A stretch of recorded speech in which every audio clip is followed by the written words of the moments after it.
Suginthan report நேயர்களுக்கு வணக்கம். மற்றும் ஒரு காணொளி ஊடாக உங்களை சந்திப்பதில் மகிழ்ச்சி. நேற்றைய தினம் ஈரானில் இருந்து இஸ்ரேலை நோக்கி ஏவுகணை தாக்குதல் ஆரம்பிக்கப்பட்டிருக்கின்றது. இந்த தாக்குதல் எதிர்பார்க்கப்பட்ட ஒன்றுதான். இஸ்ரேலினால் ஈரான் சார்ந்த தரப்புகளினுடைய தலைவர்கள் கொல்லப்பட்டமைக்கு எதிராக ஈரான் எப்படி இருந்தாலும் பழிவாங்கியே தீரும் என்பது போல எதிர்வு கூறப்பட்டிருந்தது. அது மட்டுமல்லாமல் ஈரான் கூட பல்வேறு சந்தர்ப்பங்களில் இஸ்ரேலை நோக்கிய தன்னுடைய தாக்குதலை நடத்தியே தீர்வேன் என்பது போன்ற சொல்லி இருந்தது. இஸ்ரேலுக்கு நாங்கள் யார் என்பதை காட்டியே தீர்வோம் என்பது போன்ற கருத்துக்களை ஈரான் தரப்பில் இருந்தும் வெளியிடப்பட்டிருந்தது. இந்த நிலையில் ஈரானினுடைய தாக்குதல் என்பது எதிர்பார்க்கப்பட்டது ஒன்றுதான் என்றாலும் கூட இப்பொழுது இந்த விவகாரம் சர்வதேச ரீதியிலே பதற்றத்தை ஏற்படுத்தி இருக்கக்கூடிய ஒன்றாக மாறி இருக்கிறது. மூன்றாம் உலக போர் ஒன்று தொடங்குவதற்கான ஆரம்ப புள்ளிதான் இதுவா என்பது போன்ற பல்வேறுபட்ட எதிர்வு கூறல்கள் இப்பொழுது வெளிவந்த வண்ணம் இருக்கின்றன. நேற்றைய தினம் இலங்கை நேரப்படி ஏறக்குறைய நள்ளிரவுக்கு முன்பதாக ஈரானுடைய தளங்களில் இருந்து புறப்பட்ட ஏவுகணைகள் இஸ்ரேலினுடைய வான்பரப்பை ஏறக்குறைய ஒட்டுமொத்தமாக மூடியிருந்தன. 400க்கும் அதிகமான ஏவுகணைகள் என்பது போல சொல்லப்படுகின்றது. நேற்றைய தினம் இஸ்ரேல் தரப்பில் இருந்து ஈரானுடைய இந்த ஏவுகணைகள் தாக்குதல் உறுதிப்படுத்தப்பட்டிருந்தன. ஆம், ஈரான் எங்கள் மீது தாக்குதலை தொடுக்க ஆரம்பித்திருக்கிறது தான் என்பது போல இஸ்ரேலினுடைய பாதுகாப்பு தரப்பு தெரிவித்திருந்தது. ஆனால் இந்த ஏவுகணை தாக்குதலால் மேற்கொள்ளப்பட்ட பாதிப்புகள் தொடர்பாக நேற்றைய தினம் அவர்கள் கருத்து வெளியிடவில்லை அல்லது அது மறைக்கப்பட்டிருந்தது. இந்த விவகாரத்தில் இப்பொழுது சர்வதேச ரீதியாக ஒரு பதற்றம் தொற்றிக்கொள்ள ஆரம்பித்திருக்கிறது.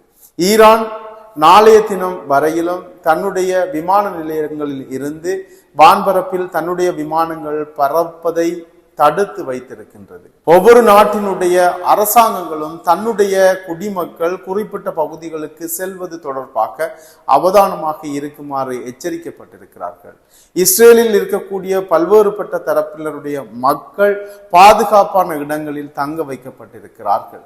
இந்த விவகாரம் இப்பொழுது இப்படியாக சூடுபிடிக்க ஆரம்பித்திருக்கிறது. தொடர்ச்சியாக செய்திகள் வந்த வண்ணம் இருக்கின்றன. அது ஒரு தொகுப்பாக இன்னும் ஒரு காணொளியில் நாங்கள் பார்க்கக்கூடியதாக இருக்கும். இது சர்வதேச ரீதியாக இப்படி இருக்கின்ற பொழுது இலங்கையிலும் அரசியலில் பரபரப்பான சூழ்நிலை தொடர்ச்சியாக நிலவி வரக்கூடிய சூழ்நிலையாக இது காணப்படுகிறது. காரணம், பாராளுமன்ற தேர்தலை எதிர்நோக்கி இருக்கிறது இலங்கை என்கின்ற இந்த தேசம். ஜனாதிபதியாக தெரிவு செய்யப்பட்டிருந்த அனுரகுமார திசாநாயக்க தொடர்ச்சியாக தன்னுடைய ராஜதந்திர நடவடிக்கைகளை மேற்கொண்டு வருகின்றார். ராஜதந்திர சந்திப்புகளை மேற்கொண்டு வருகின்றார். நேற்றைய தினம் ரஷ்யாவினுடைய தூதுவர்களை இலங்கையினுடைய ஜனாதிபதி அனுரகுமார திசாநாயக்க சந்தித்திருந்தார். அத்தோடு சேர்த்து இன்றைய தினம் 7 நாடுகளினுடைய தூதுவர்களை இலங்கையினுடைய ஜனாதிபதி அனுரகுமார திசாநாயக்க சந்திக்க இருக்கிறார். இப்பொழுது அந்த சந்திப்புகள் ஆரம்பிக்கப்பட்டிருக்கின்றது. அப்படி பார்க்கின்ற பொழுது இன்றைய தினம் காலை ஜனாதிபதி அனுரகுமார திசாநாயக்க கியூபாவினுடைய தூதுவரை சந்தித்து 2 நாடுகளுக்கும் இடையிலான உறவுகள் தொடர்பாக பேசியிருக்கின்றார். தொடர்ச்சியாக இன்றைய நாளிலே அவர் ஐக்கிய ராஜ்யம், ஆஸ்திரேலியா, சீனா, ஜப்பான், கனடா மற்றும் இந்தியா ஆகிய நாடுகளின் தூதுவர்கள், உயர்ஸ்தானிகர் உள்ளிட்ட பிரதிநிதிகளை சந்திக்க இருக்கிறார் என ஜனாதிபதியினுடைய ஊடக பிரிவு உறுதிப்படுத்தி இருக்கின்றது. இலங்கையில் ஒரு ஆட்சி மாற்றம் ஏற்பட்ட பிறகு, அதுவும் ஏற்கனவே இல்லாத அரச தரப்புகளில் இருந்து ஒருவர் ஜனாதிபதியாக தெரிவு செய்யப்பட்டதில் இருந்து சர்வதேச ரீதியாக எல்லா நாடுகளினுடைய பிரதிநிதிகளும் தூதுவர்களும் உயர்ஸ்தானிகரும் இலங்கையினுடைய ஜனாதிபதி அனுரகுமார திசாநாயக்கவை சந்திப்பதில் முனைப்பு காட்டி வருகிறார்கள். இலங்கை என்பது ஒரு மத்திய கேந்திர நிலையம் என்பது போல நாங்கள் எங்களுடைய பாடசாலை காலத்திலேயே படித்திருக்கின்றோம். அப்படி கேந்திர முக்கியத்துவம் வாய்ந்த இலங்கை சர்வதேச ரீதியாக எல்லோருக்கும் தேவை என்கின்ற அடிப்படையில் இந்த சந்திப்புகள் இடம்பெற காத்திருக்கின்றன.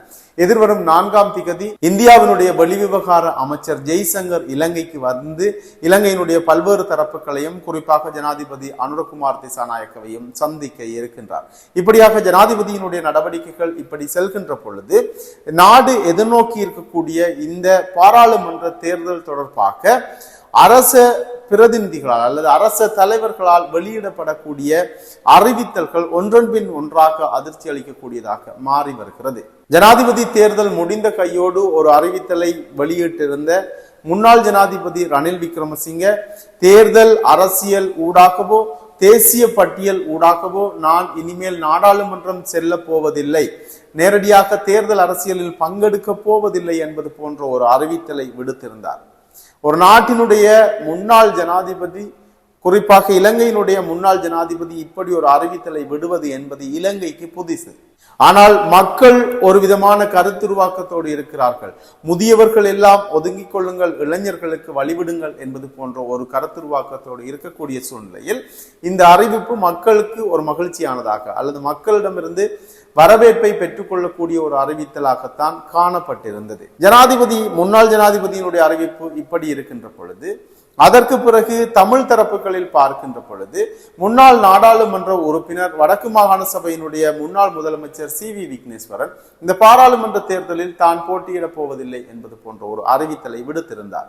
ஒரு பெருத்த எதிர்பார்ப்புக்கு மத்தியில், தமிழ் மக்களினுடைய ஏகோபித்த எதிர்பார்ப்புக்கு மத்தியில் அரசியலுக்குள் கொண்டு வரப்பட்ட முன்னாள் நீதியரசர் சி.வி. விக்னேஸ்வரன் தன்னுடைய பெயருக்கு களங்கம் ஏற்படுத்தக்கூடிய வகையில் இலங்கை தமிழர்களினுடைய அரசியல் பரப்பில் பல்வேறு சந்தர்ப்பங்களில் மௌனமாகவும், பல்வேறு சந்தர்ப்பங்களில் அரசு தரப்புகளுக்கு ஆதரவு வழங்கக்கூடிய பேச்சுக்களை அல்லது கருத்துக்களை வெளியிட்ட ஒரு நபராகவும், இன்னும் சில சந்தர்ப்பங்களில் அரசாங்கத்தினுடைய சலுகைகளை பெற்றுக்கொள்ளக்கூடிய அல்லது அதற்காக பரிந்துரைக்கக்கூடிய ஒரு நபராகவும் மாறி பலவிதமான விமர்சனங்களை எதிர்கொண்டிருக்கக்கூடிய சூழ்நிலையில் அவர் தான் இந்த தேர்தலில் இருந்து ஒதுங்கி இருப்பதாக ஒரு அறிவித்தலை விடுத்திருக்கிறார். சரி, சி.வி. விக்னேஸ்வரன் இப்படி சொல்லி இருக்கிறார் என்று பார்க்கின்ற பொழுது, மன்னார் மாவட்டத்தில் இருந்து வன்னி தேர்தல் தொகுதியின் ஊடாக நாடாளுமன்றத்திற்கு தெரிவு செய்யப்பட்டிருந்த முன்னாள் நாடாளுமன்ற உறுப்பினர் சார்ல்ஸ் நிர்மலநாதன் இந்த தேர்தலில் நான் போட்டியிட போவதில்லை என்பது போன்ற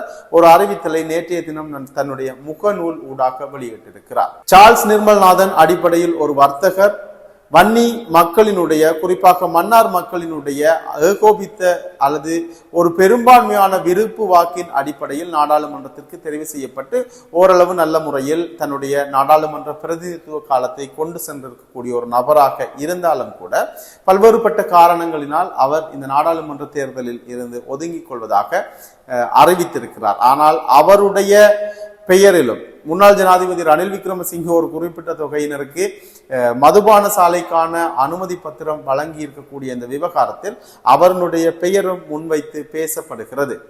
இது இப்படி இருக்கின்ற பொழுது இன்றைய தினம் முன்னாள் நாடாளுமன்ற உறுப்பினர், டெலோ கட்சியினுடைய நாடாளுமன்ற உறுப்பினர் வினோ நோதரலிங்கம் தான் இந்த நாடாளுமன்ற தேர்தலில் போட்டியிட போவதில்லை என்பது போன்ற ஒரு அறிவித்தலை விடுத்திருக்கிறார். வினோ நோதரலிங்கம் டெலோ என்கின்ற கட்சி கூட்டமைப்பில் இருந்து பிரிந்து சென்று ஜனநாயக கூட்டணி என்கின்ற ஒரு கூட்டணியை உருவாக்கி அதற்கு பிறகு சங்கு என்கின்ற சின்னத்தின் ஊடாக ஜனாதிபதி தேர்தலில் ஒரு பொது வேட்பாளரை களம் இறக்குவது என்கின்ற ஒரு கருத்துருவாக்கம் மேற்கொள்ளப்பட்ட போது டெலோ என்கின்ற கட்சி அதற்கு ஆதரவு வழங்குவதாக அதனுடைய மத்திய செயற்குழு கூட்டத்தில் ஒரு தீர்மானம் எடுத்திருந்த பொழுது இந்த தீர்மானத்தை நான் ஆதரிக்க போவதில்லை என்பது போன்ற வெளிப்படையான ஒரு எதிர்ப்பை பதிவு செய்திருந்தார்.